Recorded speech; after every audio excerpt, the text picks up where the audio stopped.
یه دقیقه توجه کن به این ویدیو.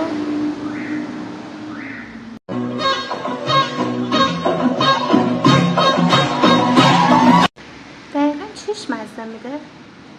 آره مزه میده، ولی مزه تلخ، مزه دردی که اصلا نمیتونی تحملش کنی به این راحتی. بعد بیان میگی طلاق مزه میده. مزه شو ببین. آرزو تو بلند بگو. آرزو میکنم برای همیشه برم پیش مامانم دیگه. خرج من و مامانم آقایونم بده.